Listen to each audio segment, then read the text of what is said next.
Last time हम लोग पिछला चैप्टर जितना भी चार्ज पे और करंट कैरिंग कंडक्टर पे जो फोर्स और टॉर्क लग रहा था सब खत्म हो गया।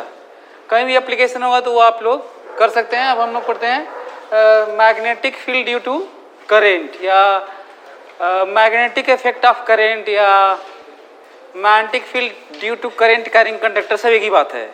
सो आज का चैप्टर शुरू करेंगे।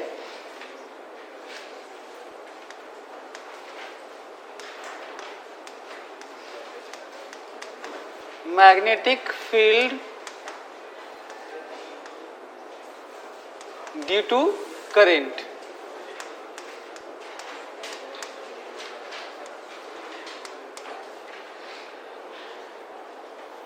Magnetic field due to current मतलब करेंट के कारण मैग्नेटिक फील्ड प्रोड्यूस होगा। तो कैसे कैलकुलेट करेंगे? तो एक तो बहुत सारे क्वेश्चन यही है कि मैग्नेटिक फील्ड कितना, और दूसरा कॉम्बिनेशन कैसे बनेंगे। कॉम्बिनेशन ऐसे बनेंगे कि करंट कैरिंग कंडक्टर से मैग्नेटिक फील्ड होगा और मैग्नेटिक फील्ड में कुछ होगा, चार्ज होगा, करंट कैरिंग कंडक्टर होगा। तो जो कुछ पढ़े पिछले चैप्टर में वो फिर लगाना होगा। समझ में आ रहा है मैं क्या बोल रहा हूँ? मैं कह रहा हूँ पिछले चैप्टर में क्या पढ़े हम लोग? पिछले चैप्टर में पढ़े कि एक मैग्नेटिक फील्ड है, दिया हुआ है, एग्जिस्ट कर रहा है, वो है, और उसमें चार्ज थ्रो किए, चार्ज की वेलोसिटी दिए, करंट कैरिंग वायर था तो उस पर फोर्स बताना था, चार्ज मूव कर रहा था उस पर फोर्स बताना था, लूप था तो टॉर्क बताना था। ये सब पढ़े, लेकिन ये नहीं पढ़े ना कि मैग्नेटिक फील्ड जो है वो कहाँ से, ये तो पढ़े नहीं। अब वो पढ़ेंगे कि जो मैग्नेटिक फील्ड था वो कैसे, कहाँ से। तो एक तो है चैप्टर है परमानेंट मैग्नेट, जिसको पढ़ाया नहीं जाता बल्कि उसके वैल्यूज रटे जाते हैं और काफ़ी कंपेरेबल है। तो लास्ट में एक दो क्लास ले भी लूँगा, लेकिन कोई पढ़ाता नहीं है उसको। वो ऐसे ही है जैसे कोई पार्ट आप याद रखते हैं, है ना, वैल्यूज़, पैरामैग्नेटिज्म, डायामैग्नेटिज्म, मैग्नेट, उसके वैल्यूज़, ये सब तो पढ़ा दूंगा। दो क्लास लास्ट में ले लूँगा, नहीं तो रहने दूंगा, आप लोग देख लीजिएगा, चाहे कंपेयर कर दूंगा कभी। तो एक तो वो परमानेंट मैग्नेट है, उससे मैग्नेटिक फील्ड होता है, वो जो नहीं आता है एग्जाम्स में, ये आता है, इसके कारण मैग्नेटिक फील्ड। तो क्वेश्चन कैसे बनेंगे फिर? एक तो इसके क्वेश्चन होंगे कि मैग्नेटिक फील्ड कितना करंट कैरिंग कंडक्टर से, और दूसरा इसके मैग्नेटिक फील्ड कहीं क्रिएट होगा तो उसमें फिर से वो पिछला वाला चैप्टर, फिर कॉम्बिनेशन हो जाएगा। फिर अगला चैप्टर EMI पढ़ेंगे, इलेक्ट्रोमैग्नेटिक इंडक्शन, तो उसमें ये वो अभी रहेगा, ये भी रहेगा और वो भी रहेगा जो पिछला पढ़े हैं। तो इसका मतलब ढेर कठिन हो जाएगा फिर। तो फिजिक्स ऐसा ही है, सब मिल जाता है, चीज़ें कठिन हो जाती हैं, आप रियलाइज कम करते हैं। तो ये मैं बस बताया कि किस तरीके से ये रिलेटेड होगा। ये इसके लिए मैं आप लोगों को GIF लेके आया हूँगा। ये देखिए, यदि करंट कैरिंग कंडक्टर है तो उसके चारों तरफ मैग्नेटिक फील्ड होता है, हर जगह मैग्नेटिक फील्ड होता है। ये जो दिखा रहा है ना ऐसे, ये करंट नहीं है, मैग्नेटिक फील्ड का डायरेक्शन बता रहा है हर जगह। आप इसको प्रोपगेट करता हुआ ही मान सकते हैं। तो एक जगह मैग्नेटिक फील्ड नहीं है, हर जगह है, जहाँ पे गैप है वहाँ पे भी है। अब हर जगह दिखा नहीं सकते, तो ये बस वैसे भी मैग्नेटिक फील्ड लाइंस कहिए चाहे इलेक्ट्रिक फील्ड लाइंस, ये हाइपोथेटिकल कॉन्सेप्ट है। क्यों हाइपोथेटिकल कॉन्सेप्ट है ये? क्योंकि इलेक्ट्रिक फील्ड तो हर जगह होता है, तो हर जगह लाइन बनाओगे तो कहीं गैप होना नहीं चाहिए, और जब हर जगह लाइन बना दोगे तो फिर लाइन रहेगी नहीं। समझ में आया? अरे समझ में, मैं कह रहा हूँ कि यहाँ इलेक्ट्रिक फील्ड है, यहाँ इलेक्ट्रिक फील्ड है, उसके बीच में हर जगह इलेक्ट्रिक फील्ड है, सब जगह इलेक्ट्रिक फील्ड है। तो इलेक्ट्रिक फील्ड सब जगह है तो लाइन क्यों खींच रहे हो? सब जगह लाइन खींचो तब, और सब जगह खींच दोगे तो उसका अस्तित्व खत्म हो जाएगा। तो यहाँ पे भले ही कुछ जगह दिखा दिया गया, लेकिन हर जगह मैग्नेटिक फील्ड है, और इसके अराउंड मैग्नेटिक फील्ड होता है। मतलब सब जगह, यहाँ पे भी है, यहाँ पे भी है, सब जगह मैग्नेटिक फील्ड है। सो करंट कैरिंग कंडक्टर है, करंट है इस वायर में, तो मैग्नेटिक फील्ड सब जगह है। उसके लिए मैं आपको और भी, जैसे अब ये फिर से वो जो करंट होता है ना कि हमेशा साइंस में होता है कि उसका सोर्स क्या है। तो मैं तो बस पिछले वाले में क्या दिखाया था, पिछले वाले में दिखाया था कि एक करंट है तो उसके कारण मैग्नेटिक फील्ड है। फिर आप कहेंगे करंट कैसे है, तो करंट ऐसे है, करंट ऐसे है। बैटरी है तो वायर, तो उसमें करंट होगा, तो करंट होगा तो उसके कारण चारों तरफ मैग्नेटिक फील्ड होगा। मैग्नेटिक फील्ड होता कैसे है वो यहां से और ज्यादा आइडिया लगा सकते हैं। ये प्लेन है, बीच में होल है जहां से वायर पास किया हुआ है। यदि उस पे हम लोग बुरादा डाल दें, ऐसे आयरन फिलिंग्स ऐसे डाल दे, तो मान लीजिए पहले स्विच ऑन नहीं किए ना, ये मतलब स्विच ऑफ है, और ऐसे कर दिए, बुरादा इसमें रख दिए, जैसे ऑन करेंगे एक सब लाइन में हो जाएंगे, अलाइंड हो जाएंगे सब, ये ऐसे ऐसे। इसका मतलब magnetic field perpendicular to the wire होता है ऐसे, और सर्कुलर होता है, उसकी जो लाइन चलती है वो क्लोज लूप बनाती है और सर्कुलर होती है। तो ये सब क्वेश्चन पूछे भी जा सकते हैं ऐसे फोटो बना के, है ना, कि उनका शेप कैसा होगा, तो सर्कुलर होता है। वायर तो कोई जरूरी नहीं है ना कि स्ट्रेट हो, वायर ऐसे भी हो सकता है, वायर ऐसे भी हो सकता है, वायर ऐसे भी हो सकता है, वायर ऐसे भी हो सकता है, वायर ऐसे भी हो सकता है, वायर ऐसे भी हो सकता है। सबके कारण मैग्नेटिक फील्ड का क्वेश्चन है, हम लोग बाद में पढ़ेंगे। इसका नाम देंगे हम सोलेनॉइड। तो इसके लिए मैं 3D के लिए आपको लेके आया था, ऐसे स्प्रिंग है ये। सो ये है, यदि हम लोग इसको ऐसे एक्सटेंड कर दें, डिपेंड करता है कि इनके बीच में कितना डिस्टेंस है और number of loops per unit length कितना है, उस पर भी डिपेंड करेगा, बाद में पढ़ेंगे। इसका नाम क्या रखेंगे हम लोग, कहेंगे सोलेनॉइड। और फिर यदि इसको मोड़ देते हैं ना ऐसे, तो फिर इसको टोरॉइड कहते हैं, बाद में देखेंगे। वो तो मैं बस ऐसे ही लेके आया था ताकि आप लोगों को ये आइडिया लगे कि कर ही नहीं पा रहे हैं यार, सब बेंड हो जा रहा है। तो ऐसे दिख रहा होगा आप लोगों को, दिख रहा है, ठीक है। सो इसके अंदर मैग्नेटिक फील्ड कितना होगा, इसमें करंट होगा तो इसके अंदर मैग्नेटिक फील्ड कितना होगा, बाहर होगा कि नहीं होगा, होगा तो कितना होगा, क्योंकि मैग्नेटिक फील्ड तो हर जगह होता है। तो सारे क्वेश्चन जो मैं डिस्कस किया, एक वायर है, करंट कैरिंग वायर है, तो हर जगह मैं कहूँगा यहाँ मैग्नेटिक फील्ड है कि नहीं है, यहाँ सब जगह इनफाइनाइट तक है, यहाँ पे भी है। अच्छा, इस एलिमेंट के कारण यहाँ पे मान लीजिए इतना ही वायर है, बैटरी ऐसे है और इतना ही वायर माना जाए, इतना इसके कारण, तो कहा जाए यहाँ पे है कि नहीं है, वहाँ पे है कि नहीं, पूरे स्पेस में हर जगह है, केवल इतने ही कारण, इतने के कारण, मैं कहूँ इतने के कारण कहाँ है, तो कहाँ है इसके कारण, सब जगह है। इसके कारण यहाँ भी है, यहाँ भी है, सब जगह यहाँ पे भी है। सो छोटे छोटे एलिमेंट के कारण सब जगह मैग्नेटिक फील्ड है। इसको इस तरह से नहीं देखना है कि ये है तो बस इसके अलावा यहीं पे है, यहाँ पे भी है, जहाँ पे करंट पास नहीं कर रहा वहाँ पे, यहाँ पे भी है, तो हर जगह है। तो एक तो ये ध्यान में रखना है कि सब जगह है। तो एक शेप में ये भी बनाया कि भाई शेप कैसा भी बना लीजिए। अच्छा वायर ऐसे बना दे, तो ऐसे वायर, मैं कहूँगा मैग्नेटिक फील्ड है कि नहीं, तो क्या कहोगे, है। अब मैं कहूँगा यहाँ पे कितना है, तो एक कोर्स के बाहर है, कितना है, नहीं है बस।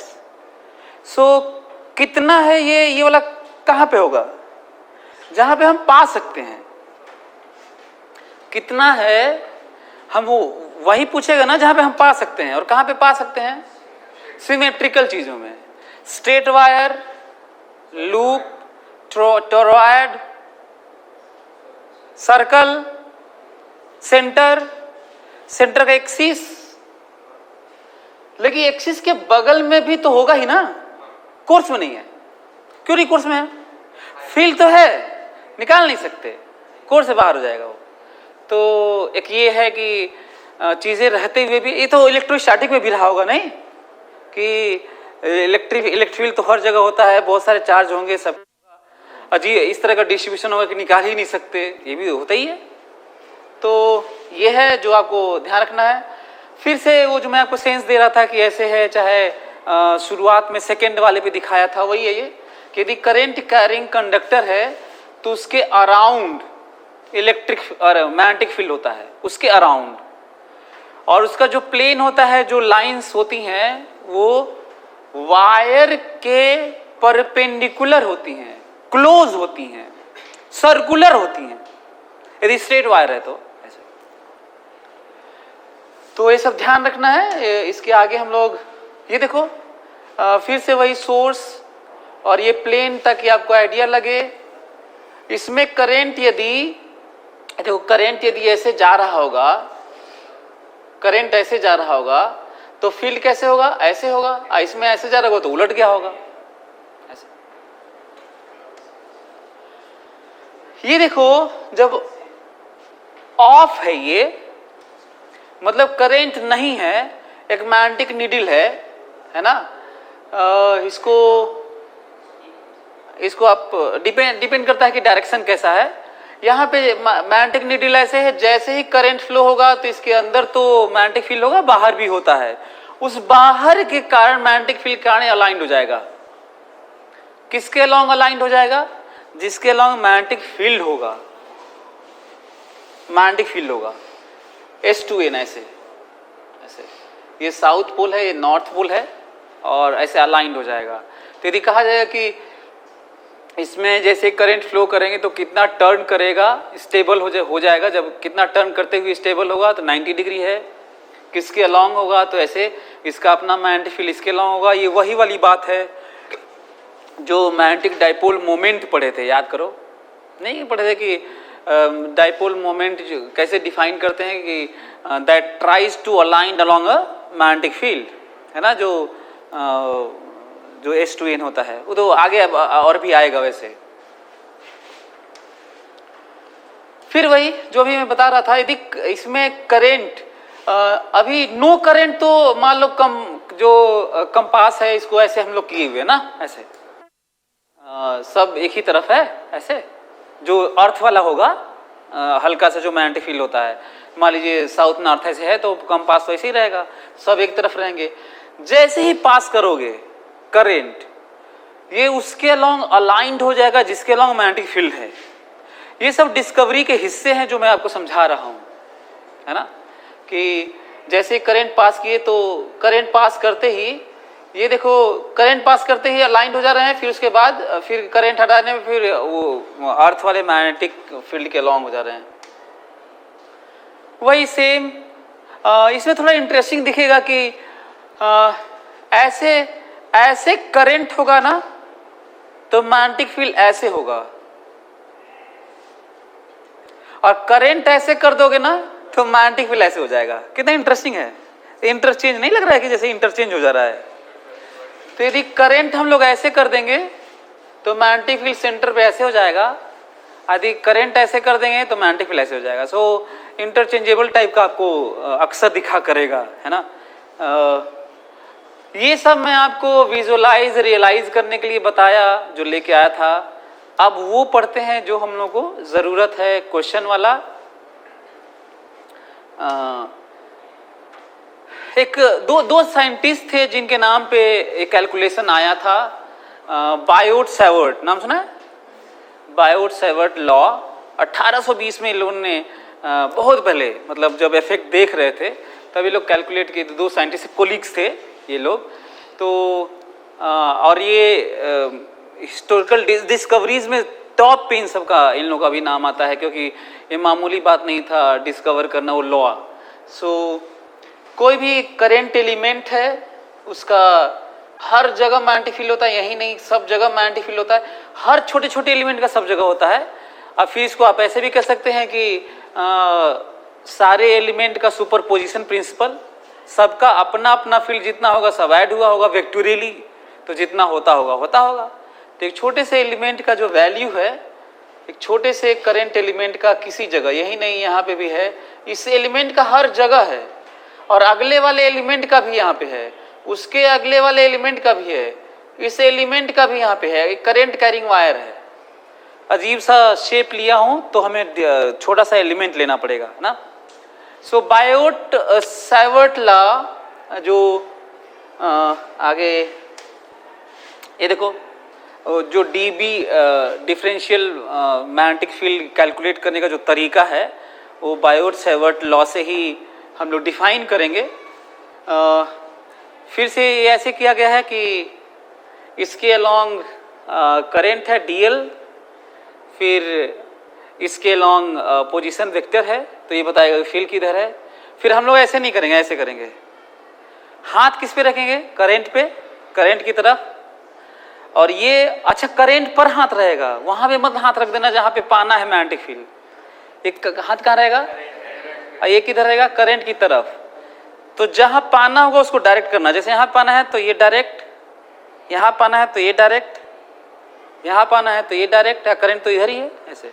तो जहां पाना होगा उसकी तरफ ये डायरेक्ट होगा, तो ये मैग्नेटिक फील्ड वहां पर बताएगा कि ऐसे मैग्नेटिक फील्ड वहां पर।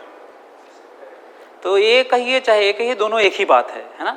तो इसको भी ख्याल रख सकते हैं क्योंकि डायरेक्शन तो बहुत इंपॉर्टेंट है। यदि वो गलत हो गया तो फिर तो गड़बड़ा जाएगा, फिर आपका अब क्वेश्चन ही गलत हो जाएगा। तो हम लोग पढ़ते हैं फिर Biot Savart law, magnetic field due to current में बायोट सावर्ट लॉ। दो साइंटिस्ट थे जो पूरा नाम इनका था जीन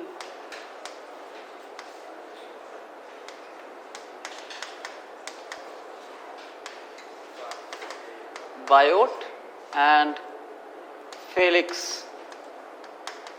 सावर्ट। 1820 में ये लोग डिस्कवर किए थे, जिसको हम लोग पढ़ने जा रहे हैं।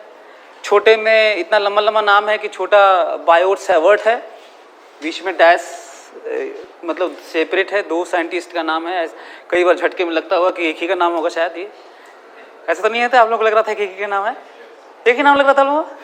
तो डैश किस लिए लगा था, डैश तभी लगा, डैश सेपरेट करने के लिए लगता है, आप लोग को जानना चाहिए। अच्छा ये ज्ञान नहीं रहा होगा ना।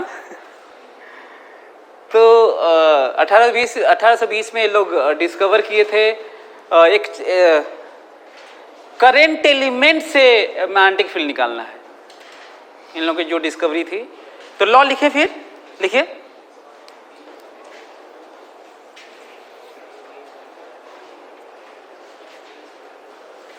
ये दोनों कुलीग्स थे कॉलेज में, कॉलेज के कुलीग्स थे, वो लोग मिलके डिस्कवर किए थे।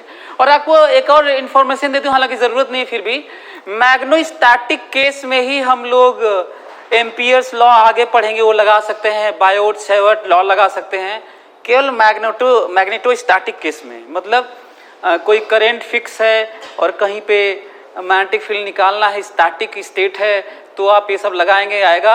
यदि वैरी कर रहा होगा आप लगा ही नहीं सकते।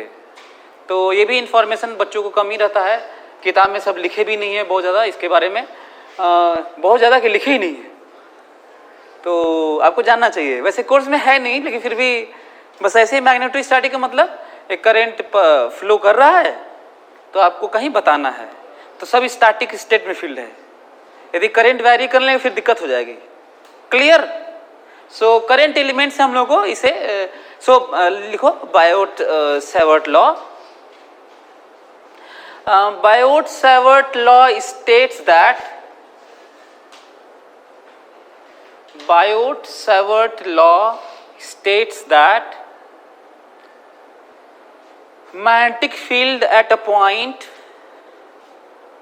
Biot Savart law states that magnetic field at a point due to current element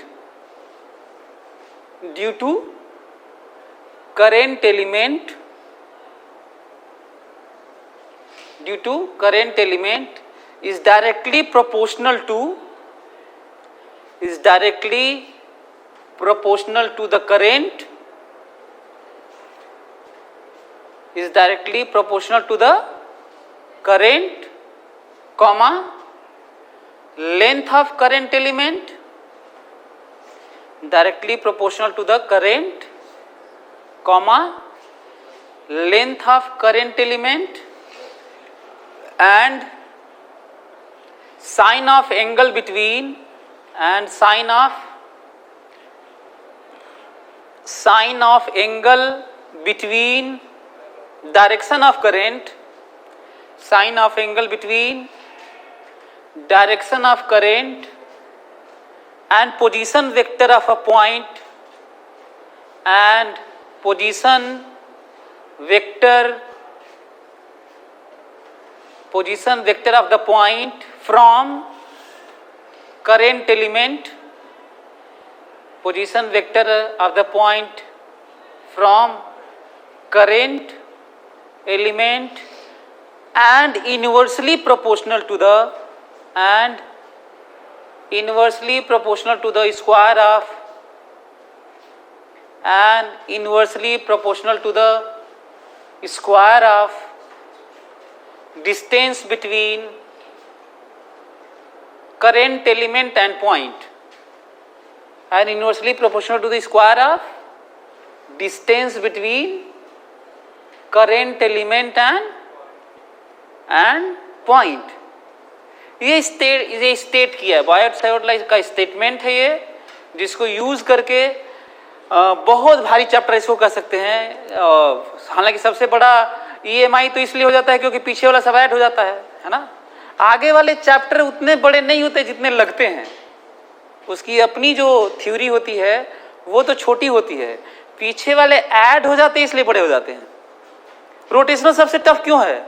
इसलिए नहीं कि उसकी अपनी थ्योरी कठिन है, इसलिए क्योंकि पीछे वाले सब ऐड हो गए हैं। समझ रहे हो क्या हो रहा? फ्रिक्शन भी है, फोर्स भी है, बराबर एम ए भी है, सब है उसमें, वर्क एनर्जी थ्योरम भी है, कुछ छूटा तो है नहीं, सबका सब है, पावर भी है, तो पाथ भी है ना। तो ये प्रॉब्लम है।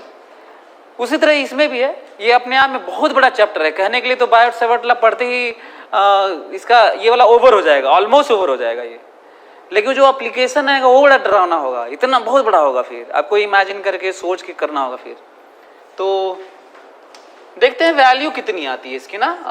वैल्यू नहीं, फिलहाल तो फार्मूला लिख देते हैं अभी।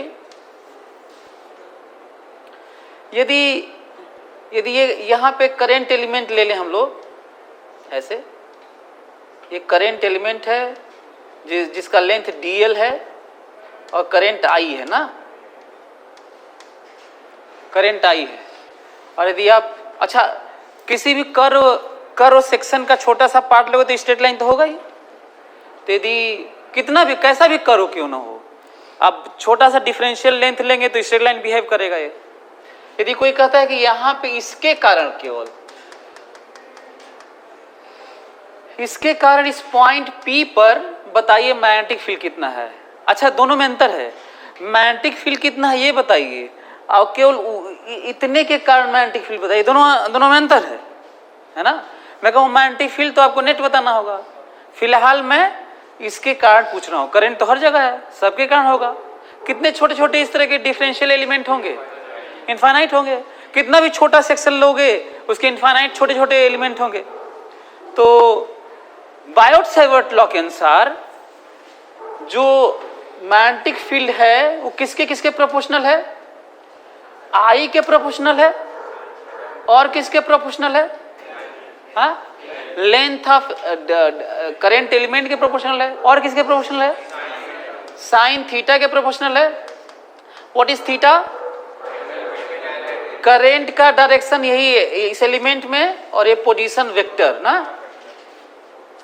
दिस इज थीटा, इसके प्रोपोर्शनल है और किसके इनवर्सली प्रोपोर्शनल है? जब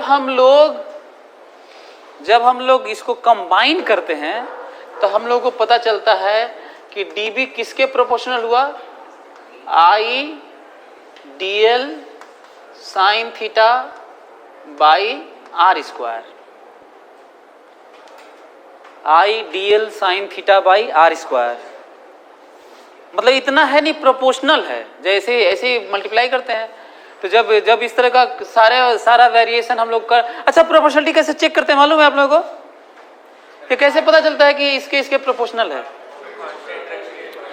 एक को वेरी कराते हुए बाकी सबको क्या रखना होता है? कांस्टेंट। यही डिस्कवरी, यही तरीका है। तो इतने पे डिपेंड करता है तो ऐसे प्रोपोर्शनल हो गया, कुल मल्टीप्लाई कर देते हैं और फिर एक कांस्टेंट ऐड करते हैं तो हम लोग के पास एक्सप्रेशन आता है डीबी का। इधर लिख देता हूं, फिर हम लोग के पास एक्सप्रेशन आता है डीबी का, एक्सप्रेशन आता है। अब कोई भी कांस्टेंट ऐड कर सकते हैं, आपके ऊपर है। आप के ऐड कर लीजिए, के ऐड करने के बाद में कैलकुलेट करते हैं तो वैल्यू कितनी आती है इसकी? Mu naught by 4 pi I d l sine theta by r square.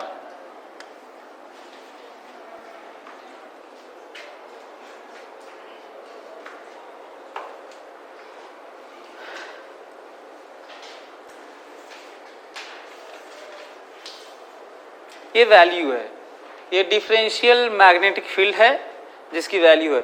इसकी जगह मैं म्यू नॉट बाई 4 पाई की जगह क्या लिख सकता था? के। म्यू नॉट बाई 4 पाई की जगह के लिख देता, फिर कहता कि बाद में एक्सपेरिमेंट से पता चला कि ये भी कांस्टेंट भी किसी चीज कैसे भी डिपेंड करता है ना। What is mu not? Mu naught को क्या कहते हैं? Permeability of free space.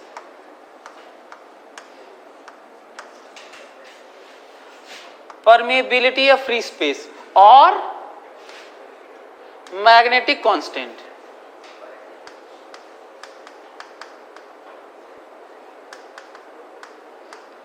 ये वाला मॉडर्न है, मतलब बाद में, ये बहुत पहले कहा जाता था लेकिन लोगों को लगा कि ये बदलता हुआ होता होगा, लेकिन क्योंकि बदलता नहीं है इसलिए परमेबिलिटी वर्ड ऐसा नहीं लग रहा है कि कोई एनकाउंटर कर रहा है, रेजिस्ट कर रहा है या सपोर्ट कर रहा है, अलाउ कर रहा है, ऐसा लग रहा है।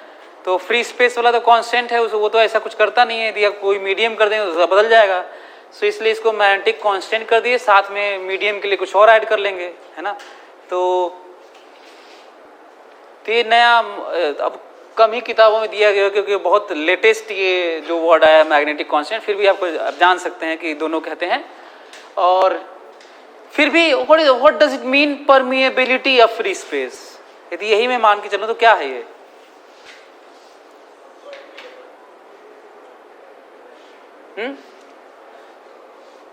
ये तो मैं वर्ड लिखा हूं ना, ये इसका मतलब क्या है? How do you define it? मतलब कैसे, मुझे अब मैं कहूँ कि डिफाइन कैसे करते हो इसको? जैसे परमिटिविटी ऑफ फ्री स्पेस होता है वैसे ही परमिएबिलिटी ऑफ फ्री स्पेस है। तो परमिएबिलिटी क्या है? जैसे लग रहा है कि this allows to move magnetic field inside the medium. Free space है तो ज्यादा है तो ज्यादा अलाउ करता है, कम है तो कम अलाउ करता है। ऐसे ही लग रहा है परमिएबिलिटी, खासकर परमिटिविटी तो परमिट लगता ही जैसे लग रहा है परमिटिविटी मतलब दिस परमिट्स टू प्रोपोगेट, जबकि वहां पे उल्टा होता है, नहीं मालूम है? वहां पे रेजिस्ट करता है। सो यहाँ पे परमिएबिलिटी को ऐसे कर सकते हैं। अच्छा इमेजिन करो कि हम लोग म्यू नॉट नहीं जानते हैं, हम लोग स्पीड ऑफ लाइट जानते हैं, हम लोग परमिटिविटी जानते हैं, उसके टर्म में क्या लिखेंगे? यदि कोई ये कहे कि भाई नहीं ये मत लिखिए, आप जो जितना जानते हैं उसमें कोई रिलेशन है क्या, तो तब हम लोग यहाँ से निकालेंगे। कहें कि C की वैल्यू होती है 1/रूट म्यू नॉट एप्सिलॉन नॉट, ऐसे ना, तो स्क्वायर कर लेते हैं तो आ जाएगा C स्क्वायर बराबर 1/म्यू नॉट एप्सिलॉन नॉट ना। तो फिर म्यू नॉट की वैल्यू कितनी आ जाएगी? 1/एप्सिलॉन नॉट C स्क्वायर, सही है। तो यहाँ पे रख लोगे तो क्या दिखेगा बताओ? यहाँ पे यदि रख लें म्यू नॉट की वैल्यू तो तब आपको लगेगा जैसे dB की वैल्यू क्या है? dB की वैल्यू आपको ऐसे लगने लगेगी कि I d l sine theta divided by 4 pi epsilon naught c square r square, नहीं?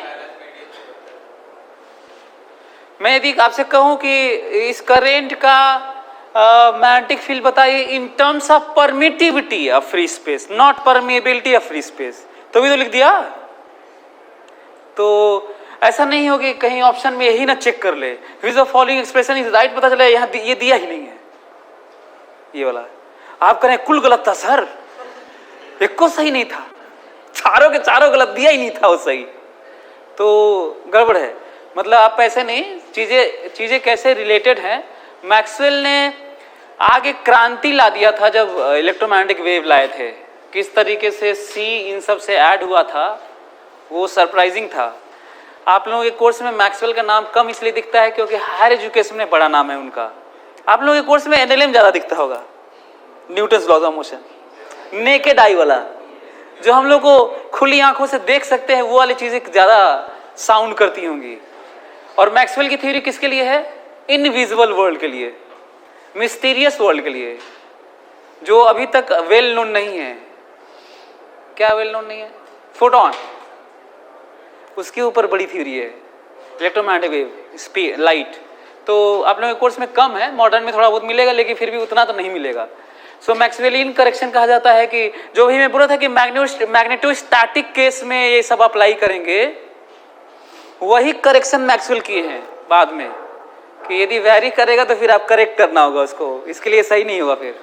सो एनीवे लिख लिया आप लोग, ये जल्दी से लिख लो, ये सब कनेक्ट करने वाला वैल्यूज तो लिखना ही होगा आपको।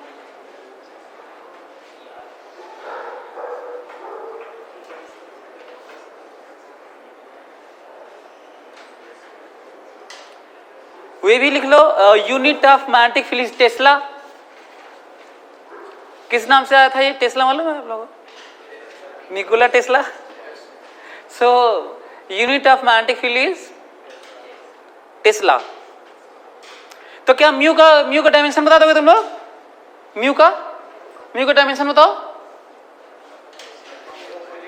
1 मीटर कैंसिल, ये वाला, ये तो डायमेंशन लेस, तो टेस्ला मीटर पर एम्पियर, म्यू नॉट का। कहीं और हो सकता है, कहीं और कुछ और भी निकालें हम लोग, कोई फोर्स निकालें तो वहां से कुछ और भी बता सकते हैं, जो मैग्नेट वाला कुछ फोर्स आएगा, टॉर्क आएगा वहां से, तो वहां से भी कुछ नया भी आ सकता है। तो कोई जरूरी नहीं है कि आप म्यू की वैल्यू आप इसी तरह बताएं, टेस्ला मीटर पर एम्पियर, ये तो है ही सही है, लेकिन कहीं और से कुछ और भी बता सकते हैं ऐसे।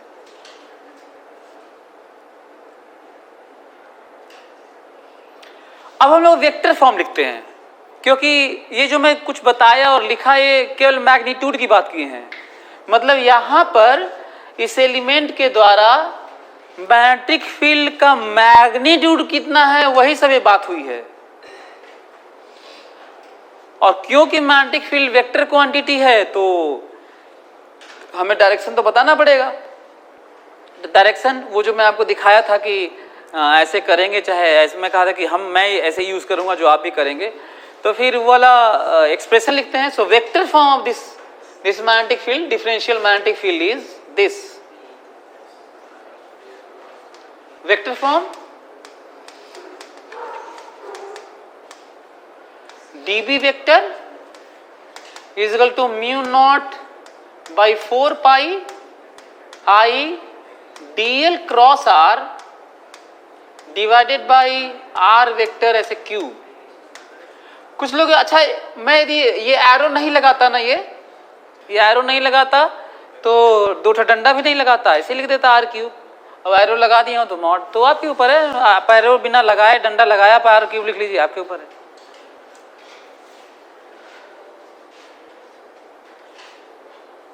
मैग्नीट्यूड लोगे ना तो यही दिखेगा, नहीं? आपको नहीं लग रहा है कि इसका मैग्नीट्यूड लेंगे तो आपको यही दिखेगा, लेकिन फिलहाल नीचे r क्यूब है। r क्यूब क्यों नीचे दिख रहा है? यहाँ पे r स्क्वायर क्यों दिख रहा है? क्योंकि ऊपर भी एक r है और मजबूरी था r लेना। और यहाँ पे इसको dl को वेक्टर क्यों ट्रीट किया गया है, जबकि हम लोग एंगल तो कहते थे करंट का डायरेक्शन है, r और करंट के बीच का एंगल है। तो गड़बड़ जानते हो क्या है, ये जो डीएल है, डीएल इधर भी हो सकता है, डीएल इधर भी हो सकता है। तो दिक्कत हो जाएगी किधर, तो फिर कहना पड़ेगा करंट की तरफ डीएल। तो इससे अच्छा क्यों नहीं करंट ही ले लिए होते, क्या दिक्कत था, करंट ले लेते। क्यों नहीं ले सकते हैं करंट, क्योंकि करंट वेक्टर क्वांटिटी की तरह ट्रीट नहीं कर सकते। क्यों नहीं कर सकते, डायरेक्शन तो होता ही है उसमें, क्योंकि वेक्टर के जो लॉज है वो फॉलो नहीं करता, ट्राइंगल लॉ ऑफ एडिशन को फॉलो नहीं करता, तो इसलिए नहीं लेते। तो मजबूरी में फिर दूसरा चूज करना पड़ा, जिसे डीएल का आना पड़ा। तो ये मजबूरी में डीएल लिया गया है, नहीं तो ज्यादा अच्छा होता कि वेक्टर को ट्रीट, वेक्टर यदि कर रहा होता तो डायरेक्शन तो वेक्टर का ही लेना था। नहीं तो डीएल का तो दो डायरेक्शन दिख रहा है, देखो, तो इधर वाला, एक तो इधर वाला, पता थोड़ी चला डीएल का किधर है। तो फिर डीएल का फिर कहना पड़ा ना, डीएल को वेक्टर लेना पड़ा और फिर कहना पड़ा कि डीएल का डायरेक्शन किधर है, करंट की तरफ है, डीएल का डायरेक्शन करंट की तरफ है, मजबूरी में कहना पड़ा। तो ये वेक्टर फॉर्म है।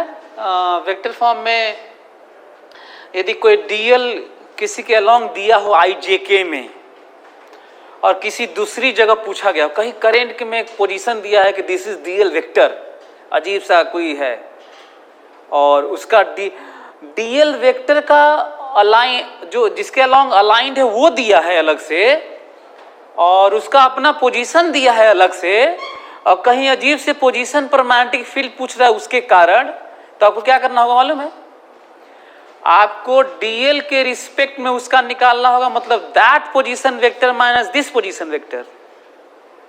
आ रहा है समझ में क्या बोल रहा हूं, जैसे देखो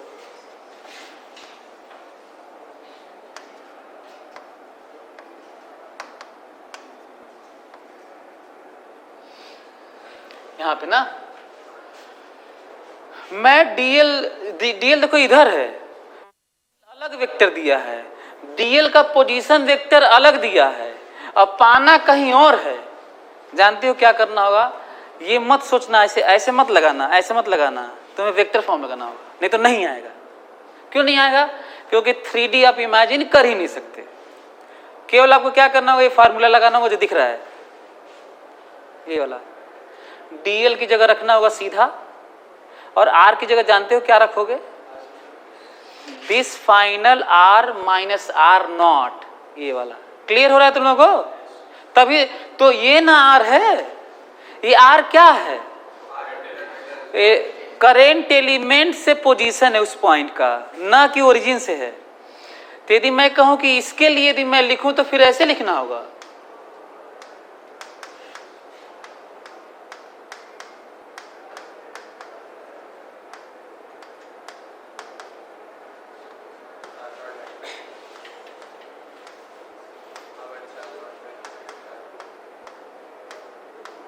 बल्कि लिख ही लो, where R naught is what, position vector of current element, लिख लो, R naught is position vector of current element.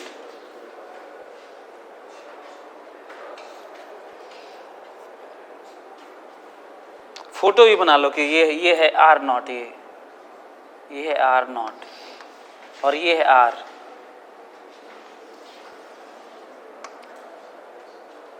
अब ये आर नहीं रहा, ये अब आर नहीं है, ये दूसरा आर है, ओरिजिन के रिस्पेक्ट में आर है। अब ये,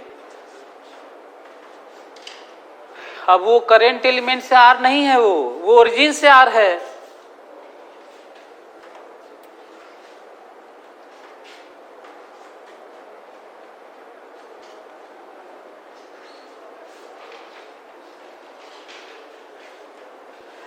तो आपको फिजिक्स को दो पार्ट में देखना होगा, 99% फिजिक्स को देखना होगा रियलाइज करते हुए, 1% को देखना होगा वेक्टर फॉर्म में। और वेक्टर फॉर्म में जो देखा जाता है फिर वो रियलाइज वाला नहीं होता, केवल मैथ्स होता है, वो ध्यान रखना, केवल प्योर मैथ्स होता है, केवल मैथ्स लगाना होगा।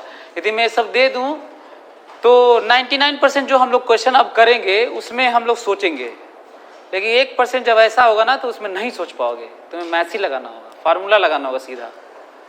तो जो कई बार ऐसा होता है कि हम लोग इतना ज़्यादा प्रैक्टिस कर लेते हैं रियलाइज करने वाला, इमेजिन करने वाला, कि हम लोग मैथ्स वाला भूल जाते हैं और वो सबसे कठिन हो जाता है।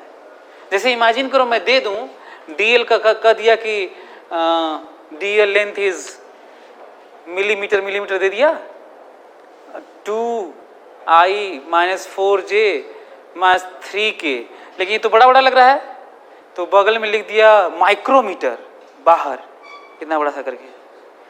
तो छोटा तो बनाना पड़ेगा ना उसको, कई तो इतने पे डर जाएंगे, माइक्रोमीटर आ गया यार ये। और फिर लिखा कि करेंट एलिमेंट का पोजीशन ये है यहाँ ऐसे। अब फिर कह दिया कि यहाँ बताइए 4i minus 10j plus 6k पे बताइए मैग्नेटिक फील्ड क्या है। अब आप तो फ्लो में थे ना, आप फ्लो में थे, क्या थे, इक्विलेटरल ट्रायंगल के सेंट्रॉइड पे बताइए, सर्कल के सेंटर पे बताइए, circle current carrying circular wire के एक्सिस डी पर बताइए, यहाँ पर बताइए।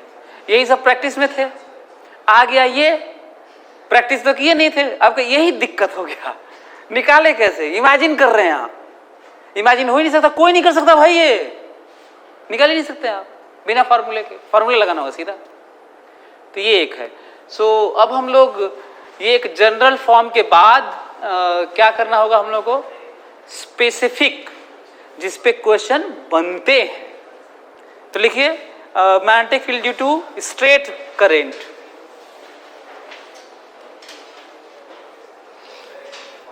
Current in straight wire.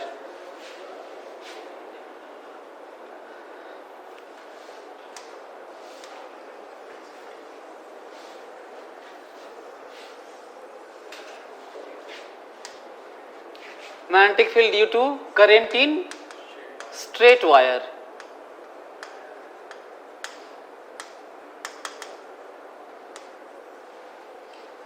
magnetic field due to current in straight wire। ये अब न्यूमेरिकल वाला पॉइंट आ रहा है जिसमें क्वेश्चन बनते हैं, वो तो जनरल एक्सप्रेशन था। सो यदि हम लोग यदि बात करें कि ये है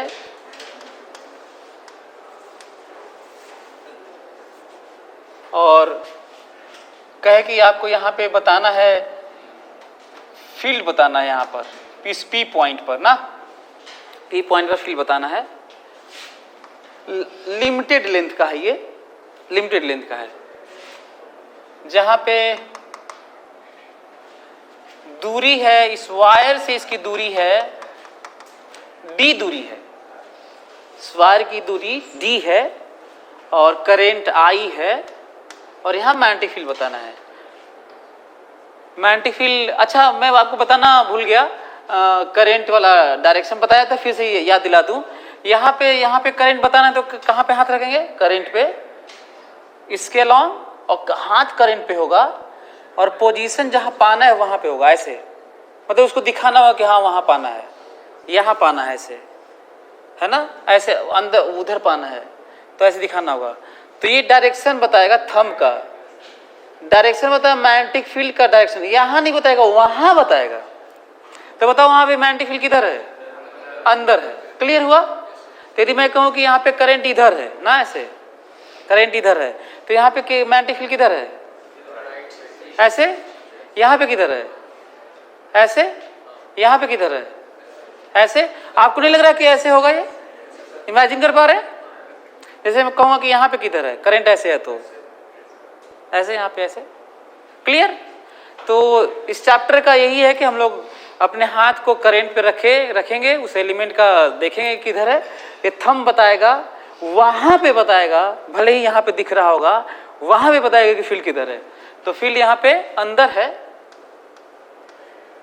फील्ड अंदर है, और वैल्यू कितना है वो देख लेते हैं, क्योंकि वैल्यू तो सबके कारण है। छोटे छोटे, कितने छोटे छोटे एलिमेंट हैं, इनफाइनाइट एलिमेंट हैं, उनके कारण मैं निकालने जा रहा हूं।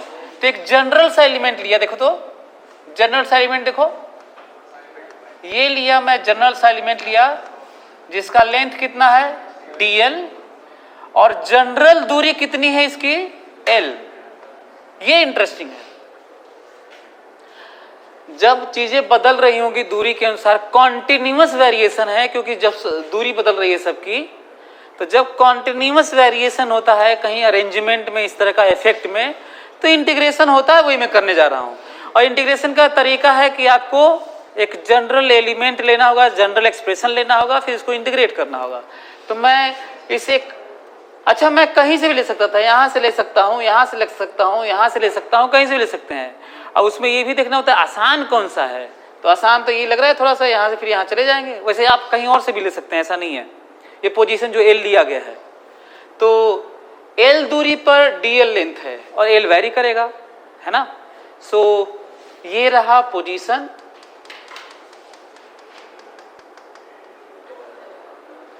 याद करो ये वाला पोजीशन जिसकी बात हो रही थी। और देखो करंट इधर है, पोजीशन इधर है, इसका मतलब ये रहा थीटा। सही है, करंट इधर है और पोजीशन इधर है, पोजीशन इसे कहेंगे, तो ये थीटा है। वैल्यू लिख रहा हूं मैं, डीबी की वैल्यू लिख रहा हूं, mu naught by 4 pi I dl sine theta divided by r square. अब ये पढ़ चुके हैं हम लोग ना, ये डिस्कवरी का पार्ट है। सो अब इंटरेस्टिंग पॉइंट क्या है देखो, तो मैं वेक्टर क्यों नहीं लगा रहा हूं, ये देखो बड़ा इंटरेस्टिंग है। बताओ यहां पे जो करंट एलिमेंट है उसका यहां पे किधर किधर की तरफ मैग्नेटिक फील्ड होगा, अंदर, है ना। अच्छा मैं आपको थोड़ा सेंस दे दूं, जब यहां पे है ना तो तुम टेढ़ा ऐसे करने की बात नहीं है, तुम ऐसे ही कर लो, मान के चलो कि जो डायरेक्शन देगा वो सही है। मतलब थोड़ा दिक्कत होगा ना ऐसे आर करने में, ऐसे करोगे तो करंट टेढ़ा हो जाएगा, करंट को सीधा करोगे तो ये टेढ़ा हो जाएगा, बड़ा दिक्कत है। तो अच्छी बात क्या है मालूम है, तुम बगल में यहाँ पे भी निकाल देना, डायरेक्शन बदलता नहीं है। तो इस प्लेन में, इस बोर्ड के प्लेन में, इस साइड में, वैसे मैं फिर से आपको याद दिला दूं, इस करंट को कैरिंग वायर का यहाँ पे भी फील्ड है कि नहीं, सब जगह फील्ड है कि नहीं, लेकिन बोर्ड के प्लेन में स्पेसिफिक बात कर रहा हूं कि जो फोटो बनाया हूं। तो पता है इधर जो प्लेन है ना बोर्ड का, सब जगह अंदर है, इधर ना सब जगह बाहर है। इंटरेस्टिंग, याद रखिएगा। तो बताओ इस करंट एलिमेंट का यहाँ पे किधर है, अंदर ही है। हाथ थोड़ा करने में गड़बड़ लगेगा आपको, बल्कि ज्यादा अच्छा क्या होगा, डीएल क्रॉस आर वाला करके देख लो, करके देखो, ये देखिए डीएल क्रॉस आर, आर तो ये था ना, डीएल क्रॉस आर, ऐसे देखो अंदर, ऐसे भी ऐसे कर लो तो ज्यादा सही लगेगा, है ना। हालांकि जरूरत नहीं है, तो अंदर है। तो बताओ इसके कारण अंदर है, इसके कारण अंदर है, इसके भी कारण अंदर है, सबके कारण अंदर है, तो वेक्टर की जरूरत नहीं है। जब वेक्टर एक ही तरफ होते हैं तो स्केलर की तरह जुड़ते हैं। वेक्टर एक ही तरफ होते थे कैसे जुड़ते हैं, जब अलग होते हैं तब ना गड़बड़ होता है, तो ऐसे है। तो इसलिए वेक्टर नहीं लिख रहा हूं, एक इंटरेस्टिंग पॉइंट था। अब रही बात कि नहीं पूरा नेट बताइए, तो डिफरेंशियल एलिमेंट के कारण है, बी बताइए, तो तब मैं क्या कहूंगा, integration of dB dB dB dB, सबके कारण। फिर कहूंगा भाई इसको इंटीग्रेट करना होगा, mu naught by 4 pi I dl sine theta by r square.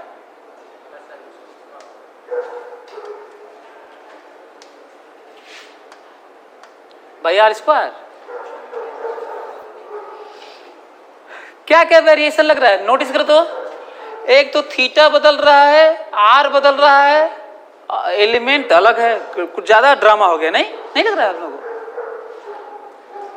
DL जो डी के अंदर क्वांटिटी है वो दूसरी है, थीटा अलग बदल रहा है, आर अलग बदल रहा है। इसका मतलब जब तक सब से एक तरह का नहीं लेके आओगे, इंटीग्रेट होने से रहा है ना, तो फिर लाना होगा। और ये सब इतना खतरनाक क्यों एक्सप्रेशन आ रहा है पता है, क्योंकि मैग्नेटिक फील्ड आर कुछ और होता है, डीएल और आता किसी और के लॉन्ग है, क्रॉस से आता है, क्रॉस कठिन होता ही है, तो इसीलिए कठिन है। तो अब क्या करना होगा, एक्सप्रेशन लेना होगा। तो जरा देखो तो एक्सप्रेशन कैसे ले रहा हूं, मैं सोच रहा हूं कि इसको लिख दूं अल्फा,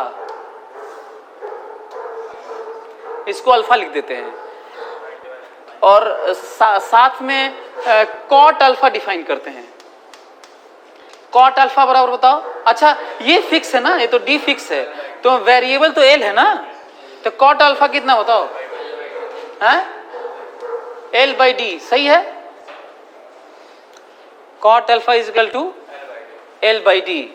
तो मैं एक और लिख दिया, कॉट अल्फा की जगह पाई माइनस थीटा लिख लूं,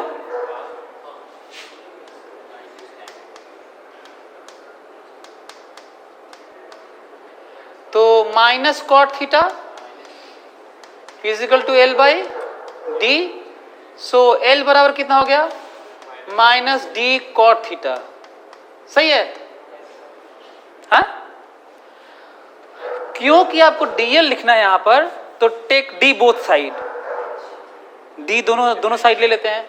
सो ये क्या हो जाएगा? डी एल हो जाएगा, और यहां पे माइनस डी, अच्छा कॉट थीटा का तो माइनस कॉस स्क्वायर थीटा होता है, तो माइनस माइनस तो प्लस हो जाएगा, तो माइनस गायब हो गया। फिर क्या हो जाएगा? ये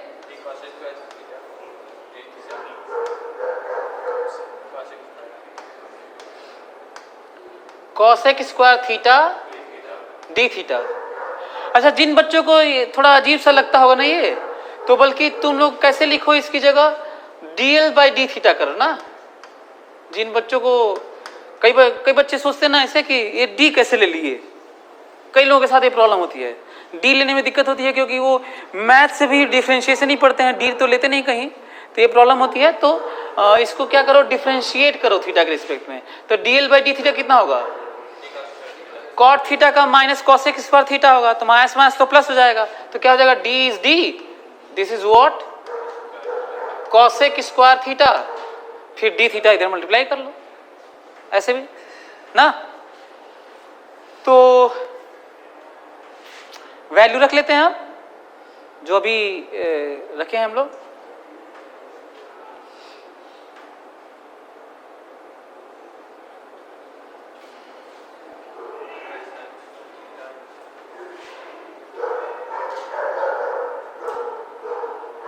बताओ कितनी वैल्यू?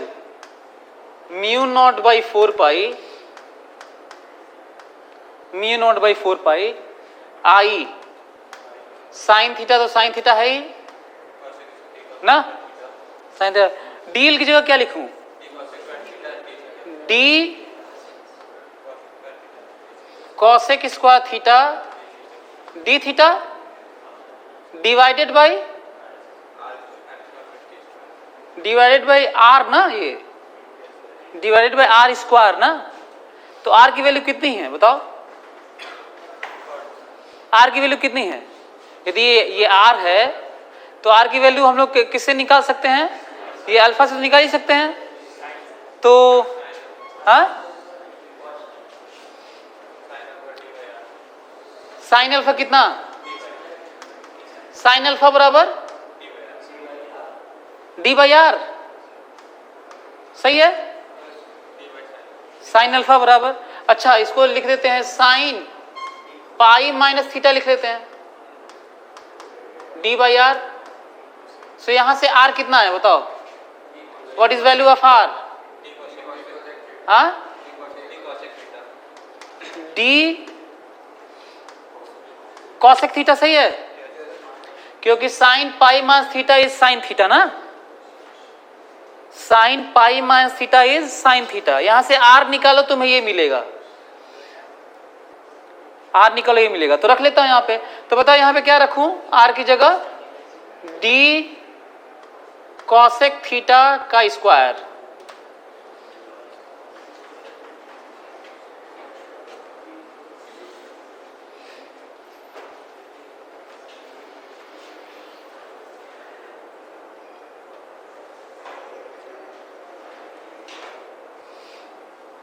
फटाफट वैल्यू हो सकता है, पता नहीं तुम लोग बोर्ड में डेरिवेशन भी आता है क्या इस पे, पता नहीं। सो ये वैल्यूज बल्कि आप सबसे छोटा तरीका है ये करने का ना, ये जो हम लोग अप्लाई कर रहे हैं ये वाला, बल्कि याद रखोगे कि हम लोग ऐसे करते हैं, थोड़ा सा कन्वर्जन है इसमें हल्का सा, बस यही थीटा ये रहता है तो उसकी जगह अल्फा मान के शिफ्ट कर सकते हैं, सब अल्फा थीटा में लिख लीजिएगा, है ना। जरा देखो तो एक डी, यहां डी स्क्वायर कैंसिल हो जाएगा ना, cosec square theta cos square theta cancel हो जाएगा, ये वाला बचेगा क्या? ये लिख लिए तुम लोग, ये वाला एक अच्छा सब्स्टिट्यूशन था। वैसे और भी तरीके हैं, आप लोग बल्कि थीटा को हटा के किस तरह में जा सकते हैं, ये वैल्यूज वाला आर के सीधा आर की वैल्यू लिख सकते हैं, थीटा हटा सकते हैं, पूरा थोड़ा लंबा हो जाएगा फिर वो, है ना। ये सबसे छोटा तरीका है जिसमें सब कैंसिल होके बड़ा आसान सा बच रहा होगा और वैल्यू ये आ गया होगा। ये देखो वैल्यू क्या आ रहा होगा, वैल्यू है b की वैल्यू जो आई है वो ये है mu naught by 4 pi I sine theta cosec square theta d theta divided by D square cosec square theta. ये देखो तो कॉसेक स्क्वायर थीटा कैंसिल, एक डी यहाँ पे था वो डी और ये स्क्वायर कैंसिल, मिल गया म्यू नॉट आई बाई 4 पाई तो बाहर है और आ गया साइन थीटा डी थीटा। हम लोग लिमिट नहीं रखे ना, तो जरा देखो तो ये जो डायरेक्शन था ना, वायर यहीं तक है, तुम्हें एंगल के लिए मैं ऐसे लिख रहा हूं, ये है थीटा 2 और जहां से शुरू किए थे ये है थीटा 1। कैसे लिमिट रखते हैं वो भी जान लो, बताया होगा, फिर से याद दिला देता हूं। किसी पोजीशन से जब आप ऐसे जाते हैं तो उसमें पीछे आते हैं और जो एंगल माने रहते हुए थीटा उसी एंगल को लिखते हैं, तो डायरेक्शन तो बदल नहीं रहा है एंगल का, वैसे ही रह रहा है ऐसे और ऐसे। तो वैल्यू है थीटा 1, पोजीशन से माइनस तो है नहीं कि पोजीशन लिखना है, वो तो तुम्हें थीटा लिखना है, तो माइनस नहीं थीटा है, थीटा भी वैसे ही है। सो थीटा 1 टू थीटा 2 जो वैल्यू है, जो लिमिट है, तो इसका मतलब हम लोगों को शुरू से ही लिखना चाहिए था from theta 1 to theta 2, from theta 1 to theta 2, from theta 1 to theta 2 and from theta 1 to theta 2।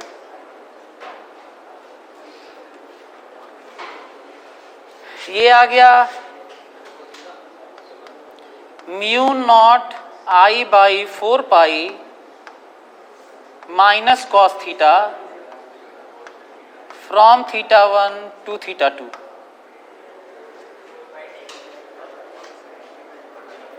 Four pi, अच्छा हाँ नीचे डी भी ना,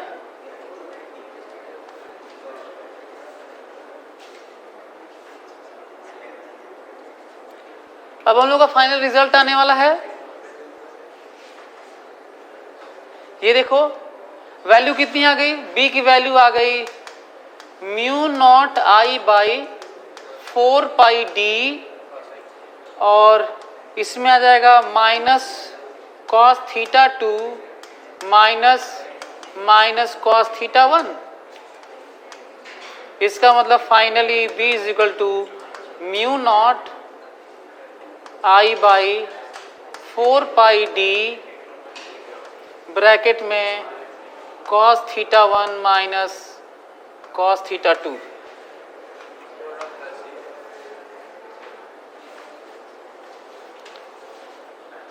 आपको ये पहचानना होगा कि थीटा 1 थीटा 2 है क्या। थीटा 1 इस एंड का ये एंगल है और थीटा 2 इस एंड का ये एंगल है। यदि ये ध्यान नहीं दोगे तो गलत हो जाएगा। यही कारण है कि ज्यादा अच्छा क्या होगा पता है, ज्यादा अच्छा होगा कि क्यों ना हम लोग एंगल अंदर वाला ले लें और इससे ज्यादा कहीं अच्छा होगा कि हम लोग ये वाला एंगल ले लें। तो फिलहाल जो आ चुका है वो लिख लो और ज्यादा आसान वाला ले लेते हैं, है ना। जो ये रिजल्ट आया है पहले तो ये लिख लो और जो आसान वाला है उसको अब यूज करेंगे। लेकिन जानना चाहिए ये वाला कि ये थीटा 1 थीटा 2 है क्या ये, क्योंकि बायोट-सावर्ट लॉ वाला एंगल तो यही है। बायोट-सावर्ट लॉ के अंदर जो एंगल है वो वाला तो यही है, मतलब जानना जरूरी है। लेकिन जब बात होगी कि नहीं वैल्यू निकालिए तो कोई जरूरी थोड़ी है कंफ्यूजन वाला रखें, ज्यादा अच्छा है कि आसानी वाला रखें। तो लिख लिया आप लोग ये, तो इसका रिजल्ट वाला यूज कर लेते हैं अब फाइनली। ये देखो इसका मतलब ये हुआ कि यदि यहाँ पे कोई बोल रहा है कि मैग्नेटिक फील्ड बताइए आई है और दूरी यदि डी है ना, ये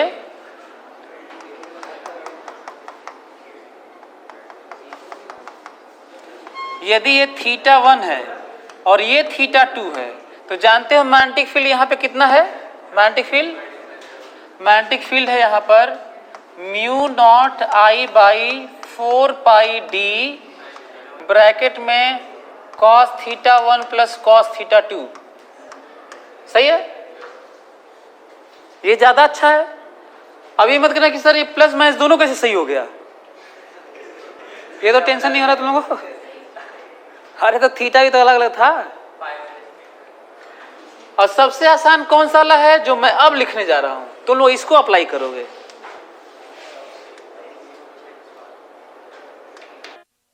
ये आई है और कोई कहता है कि यहां पे बताइए मैग्नेटिक फील्ड,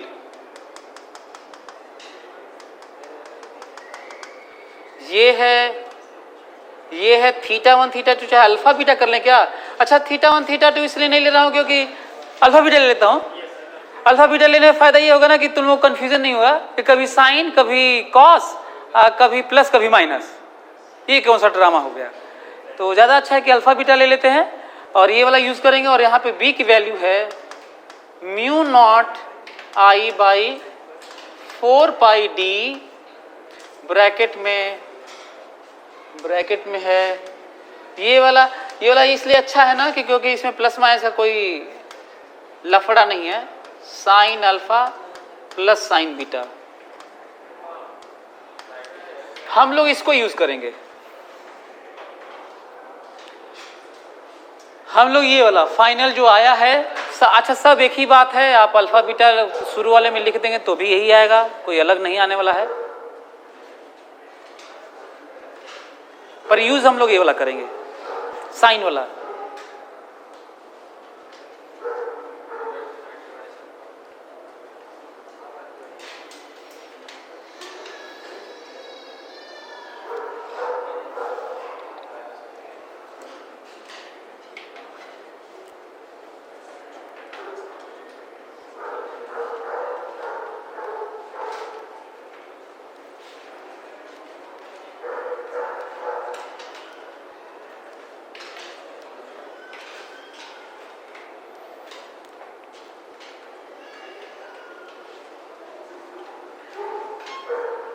अब केस बनाते हैं इनफाइनाइटली लॉन्ग वायर का बनाते हैं ना।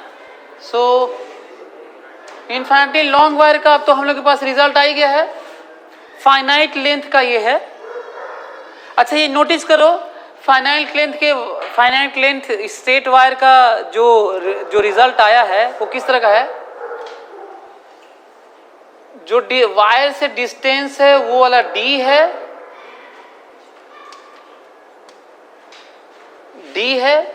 करंट आई है, और ये वाला एंगल है परपेंडिकुलर, जो डिस्टेंस है परपेंडिकुलर जो खींचे हैं उससे एंगल है ये, है ना। इसको याद रखना है, तब साइन है। यहां वाला एंगल लोगे तो कॉस है और माइनस है, और अंदर वाला दोनों एंगल लोगे तो कॉस है और प्लस है। तो ज्यादा अच्छा है कि साइन वाला लिया जाए। और इसको केस बनाते हैं। अब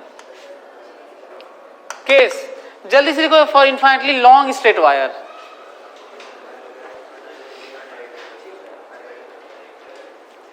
इनफाइनाइटली लॉन्ग स्ट्रेट वायर,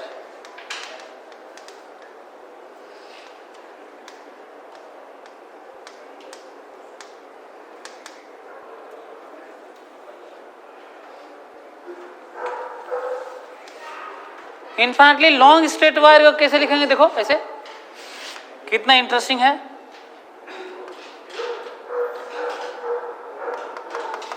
यदि यहां पे डी दूरी पे बताना हो करंट आई है, तो ये तो ऐसे जा रहा होगा, तो कितना एंगल हो रहा होगा? ये π/2। और ये ऐसे जा रहा होगा तो ये कितना एंगल हो रहा होगा? π/2। सही है?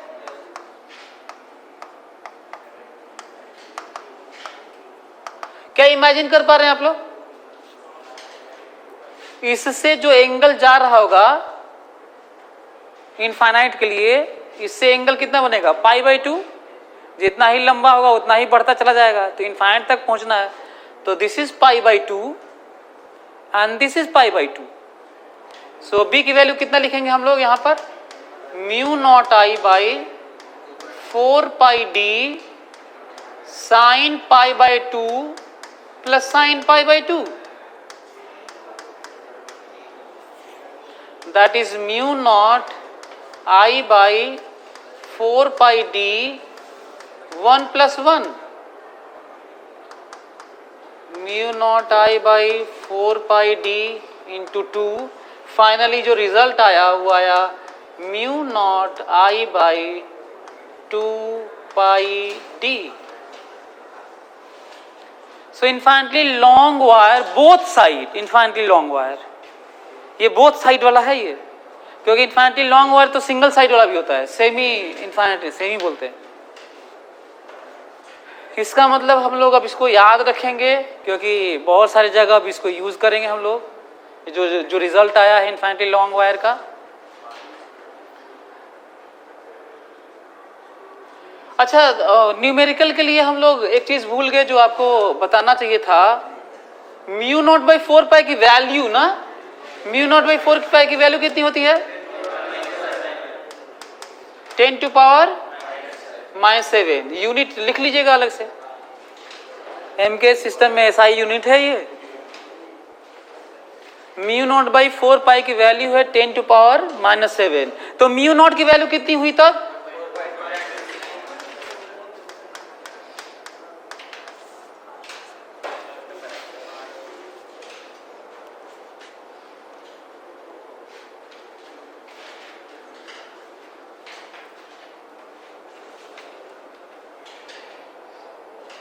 न्यूमेरिकल के लिए ना, न्यूमेरिकल में होता ना कि म्यू नॉट बाई 4 पाई की वैल्यू रखना होगा आपको, आई रखना होगा, डी रखना होगा।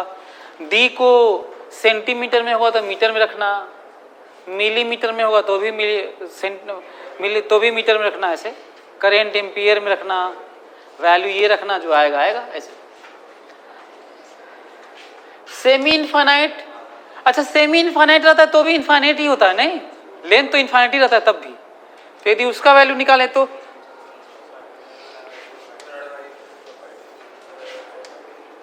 यदि मान लो ऐसे वैल्यू निकालें, ये आई है और यहां पे निकालूं ऐसे डी दूरी पर, ये इनफाइनाइट तक गया है ना।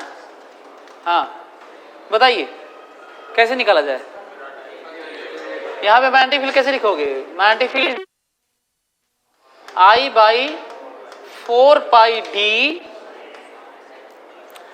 बताओ ये देखो, यहां तक वायर होता तो कुछ एंगल होता, और कम हुआ तो कितना एंगल है? 0। ये वाला कितना एंगल है? ये वाला एंगल बताना था ना, ये वाला 0 एंगल है, और ये वाला कितना है? Pi by 2। So sine 0 plus sine pi by 2, so B की वैल्यू कितनी आ गई? Mu naught I by 4 pi D. Mu naught I by 4 pi D.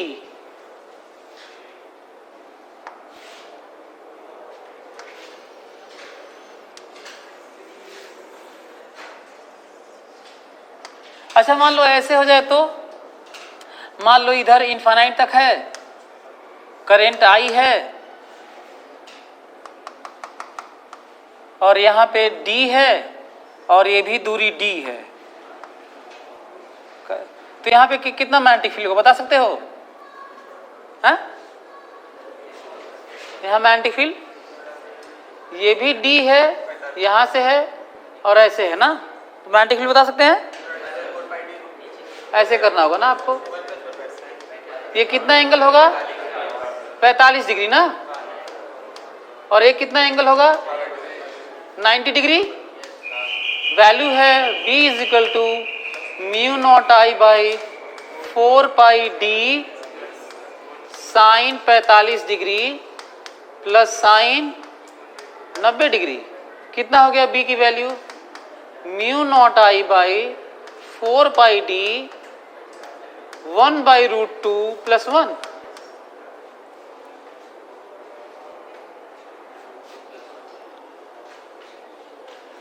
अब मैं जो देने वाला हूं वो खतरनाक है आपके लिए। अभी तक तो हल्का हल्का चल रहा था, थोड़ा सा कठिन रियलाइजेशन के नाम पर। ये रहा यहां से लेकर यहां तक, ये गया इनफाइनाइट तक, और आपको बताना है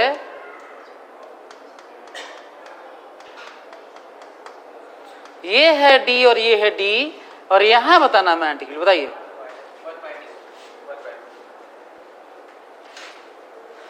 वायर बस यहीं तक है, यहीं से गया है बस।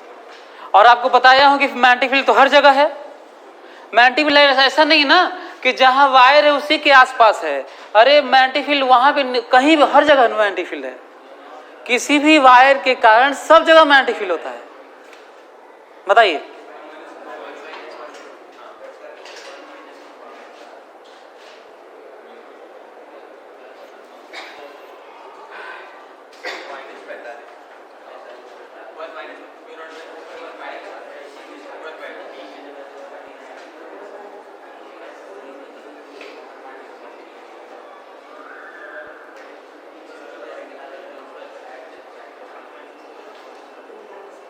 हो गया, कर लिए। चलो मैं बता रहा हूं, देखो तो सेंस कैसे क्या करना था, थोड़ा सा कंफ्यूजिंग है इसलिए दिया था। जानते हो, देखो यहां से तुम्हें पता चलेगा कि अल्फा बीटा मेजर कैसे करना है। यहां से इधर करेंगे तो प्लस अल्फा, इधर करेंगे तो प्लस बीटा, मतलब अदर साइड प्लस प्लस है। यदि इधर नहीं, ये वाला भी इधर है, ये वाला, तो माइनस लिखना होगा फिर। और जो उधर वाला है तो उधर है ही प्लस, तो क्या करना होगा, जो परपेंडिकुलर ड्रॉ किए हो, इधर साइड भी प्लस और उधर साइड भी प्लस और बीच में plus, sine alpha sign beta, यही है। यदि उल्टा हुआ, इधर वाले की जगह उधर हो गया, तो उसे माइनस लिखना होगा। और दूसरा वाला अपना वाला उसका उधर तो है ही, तो लिखते हैं तब। बी की वैल्यू है mu naught I by 4 pi D. बताओ, ये इधर तो है नहीं, जो एंड है, इधर वाला एंड इधर नहीं है, इधर है, तो साइन माइनस 45। क्या ये तुम लोग को समझ में आ रहा है? हैं? साइन माइनस 45 है ये, और ये तो प्लस ही रहता है। और उधर वाला तो 90 डिग्री है, ठीक है, साइन 90। क्लियर हो रहेगा तुम लोग को? वैल्यू कितनी आ गई बताओ? Mu naught I by 4 pi D minus 1 by √2 plus 1। ये मतलब 1 माइनस 1 बाई √2, 1 माइनस 1 बाई √2।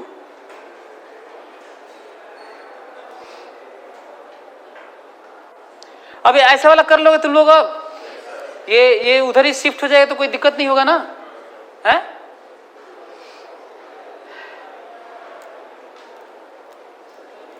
अब यदि अब इस तरह का निकल गया है तो जल्दी से तुम लोग क्वेश्चन लिखो, तो क्वेश्चन लिखो जल्दी से।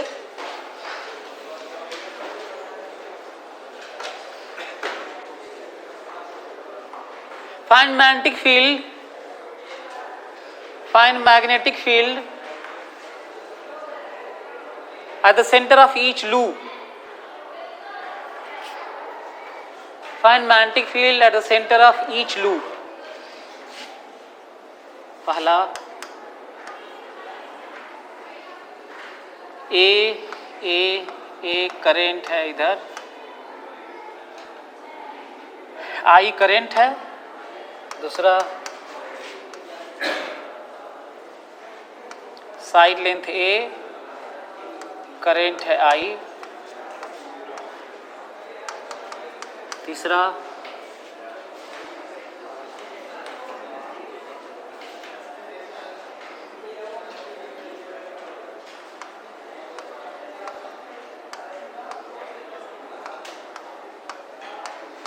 आई,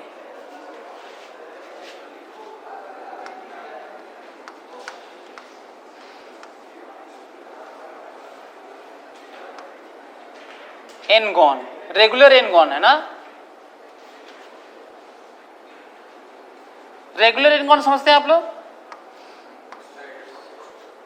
रेगुलर पॉलीगॉन होता है, वैसे ही रेगुलर एनगॉन। एनगॉन पॉलीगॉन की जगह एनगॉन क्यों? पॉलीगॉन किसके लिए है? किसी भी अननोन के लिए, और एनगॉन स्पेसिफिक है एन के लिए। तो एन गॉन मतलब साइड एन है और रेगुलर मतलब सबका बराबर है साइड। सो सेंटर बताना है इस पे आई। लास्ट में फिर आपको सीधा ये करना है, जो ये भी है आई है, रेडियस आर है। आपको नहीं लगता है कि जिस तरीके से हम लोग आगे बढ़ते रहे इस तरीके से ये भी वही है? This is also regular N gon of how much number of sides? Infinite. And how much length of each side? How much number of sides? Infinite. और length of side? Tending to zero, tending to zero. तो जैसा इसके लिए कर रहे हो वैसे ही उसको अप्रोच। इसका मतलब कि इंटरेस्टिंग चीज होगा, मालूम है? जानते हो क्या? घर पे तुम लोग घर पे करना ना, जानते हो क्या घर पे करना? देखो इधर तुम लोग ये वाला निकालना ना और उसमें n टेंडिंग टू इनफाइनाइट कर देना, उसका आंसर आ जाएगा। देखते कितने लोग करेंगे इसको। यहां पे तुम लोग निकालना n के टर्म में और लिमिट क्या ले लेना? n टेंडिंग टू इनफाइनाइट और क्या प्रूफ कर देना? सर्कल का आंसर है। तो चलो जल्दी से करो, तो जल्दी फटाफट करो इसको, ये वाला करो जल्दी।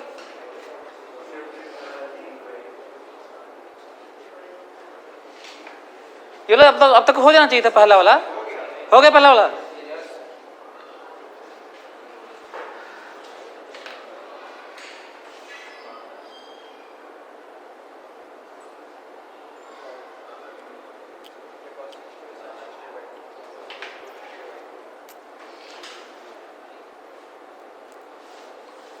मैं करता हूं, देखो तो ये देखो, मैं ये देख पा रहा हूं कि पहले तो मैं ये देखना चाहता हूं कि पाना कहाँ है यहां पर।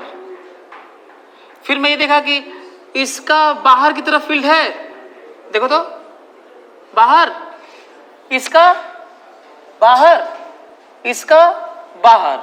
आपको नहीं लगता है कि सबका ही बाहर है?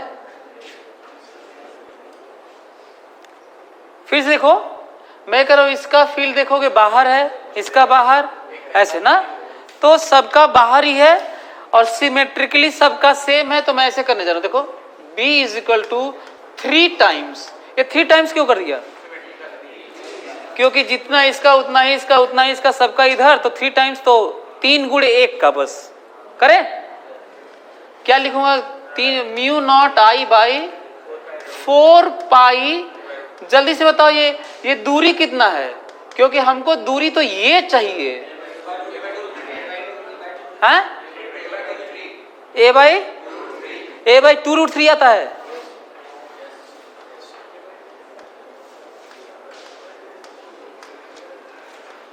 अच्छा, तुम लोग कैसे याद रखते हो कि ए बाई 2√3 आता है ये? हाँ? तो मैं तो ऐसे करता हूं, मैं भूल जाता हूं तो ऐसे करता हूं और फिर कहता हूं कि ये 30 डिग्री है और फिर ये बाई 2 है, तो लगा लेता हूं ऐसे tan थीटा कर लेता हूं, ऐसे ना, ऐसे करते हैं आप लोग।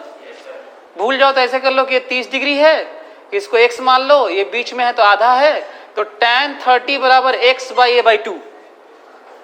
नहीं मतलब याद ना आए तो me not I by 2 pi D, bracket में क्या लिखना बताओ? याद करो क्या लिखना है? ये वाला एंगल और ये वाला एंगल है ना, यही वाला एंगल ना, कितना कितना है ये? sin 60 plus sin 60। जल्दी बताओ कितना, यही आंसर है, बताओ कितना आया? म्यू नॉट आई बाई, हाँ ये सब रखे हुए तो कितना आया यार? 9 आ रहा है यहाँ पे, 2 पाई डी पाई ए, ये आ रहा है, ठीक है। इसको चेक कर लो भाई, मतलब मैं इसको कैलकुलेट नहीं किया, ऐसा ना हो कि सभी का गलत हो। कभी कभी ऐसा भी होता है सभी का गलत होता है, कॉमन मिस्टेक हो जाता है, हालांकि रेयरेस्ट ऑफ रेयर केस है। तो क्या इसी तरह इसका भी कर लोगे तुम लोग? हाँ अच्छा, ये वाला ज्यादा आसान लग रहा है क्योंकि इसका डी वाला दूरी तो आसान होगा। डी कितना दूर है ये और सबका। अच्छा हाँ, एक मैं बात करना भूल गया, जरा ध्यान सुनो तो, इसका भी बाहर था यहां पर, इसका भी बाहर था, इसका भी बाहर था, तो ऐसे कर लिए।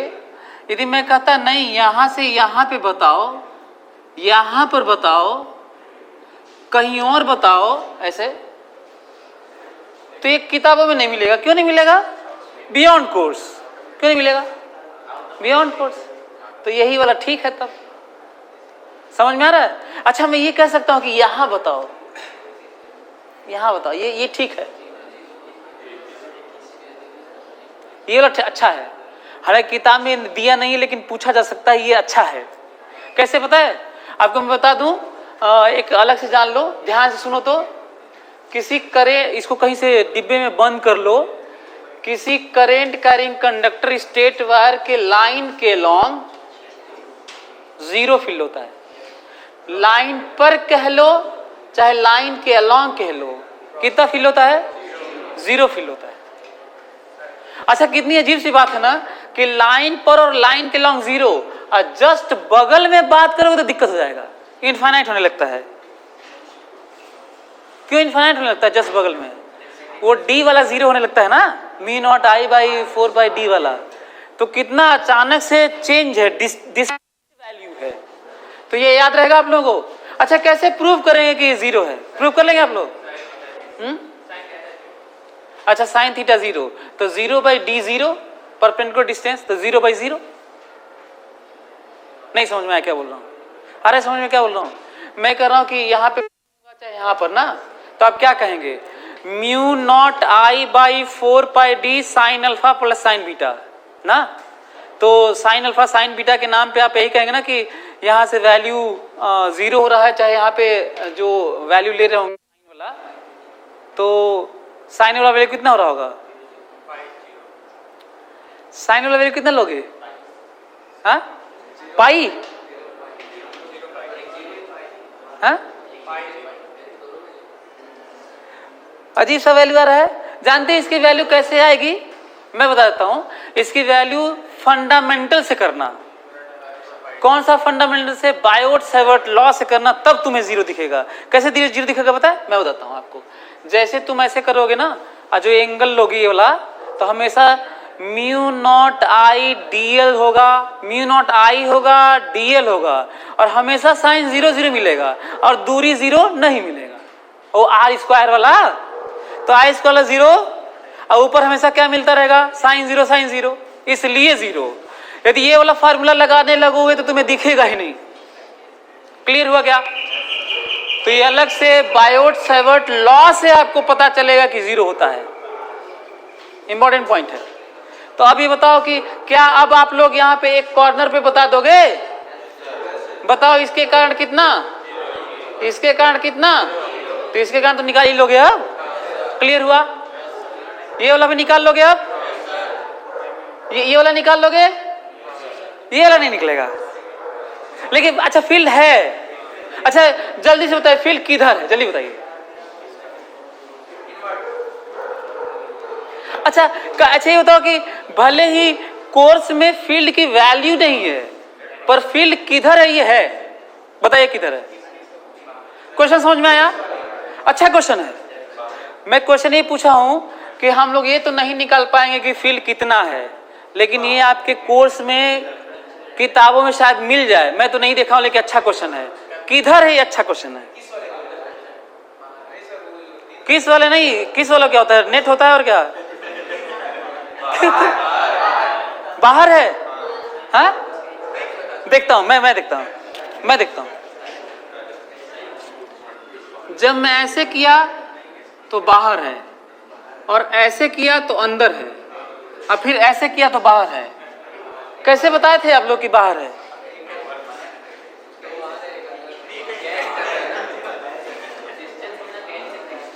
तो कैसे कहते हो तो बता दो। हाँ, चलिए मैं बताता हूं। फोकस करना मेरी बात। बहुत इंटरेस्टिंग क्वेश्चन है। लूप के अंदर राइट हैंड कर्ल करके करना, ऐसे अंदर से ऐसे हर जगह बाहर जाता है फील्ड, और फिर बाहर जाकर ऐसे मुड़ के आता है सब जगह से, और फिर अंदर जाता है, क्योंकि क्लोज लूप बनाना है। ऐसे तो अंदर में सब जगह ऐसे जाता है और फिर अंदर से ऐसे जाके पूरा इनफाइनाइट तक फैल के आता है ऐसे। इस ट्राइंगल के अंदर ही पूरा गुच्छा की तरह निकलता है, बाहर कितना दूर फैल के जाता है, इनफाइनाइट जगह से, फिर से आके ऐसे आके फिर अंदर जाता है। इसका मतलब बाहर कहीं भी जानते हो किधर है, अंदर है। ये कहां से पता चला कि अंदर है? क्योंकि मैग्नेटिक फील्ड हर जगह क्लोज लूप बनाता है। तो यदि यहां से ऐसे निकला होगा तो ऐसे ही आके फिर ऐसे आएगा, नहीं तो क्लोज लूप बनेगा कैसे? क्लियर हुआ क्या? तो फिर यहां पे भी आप कहीं भी बता सकते हैं फिर, है ना? तो डायरेक्शन की बात है, तब तो बढ़िया पॉइंट था ये। हमको लग रहा है यहाँ पे निकाल देंगे आप लोग, क्यों है? तो टाइम ओवर।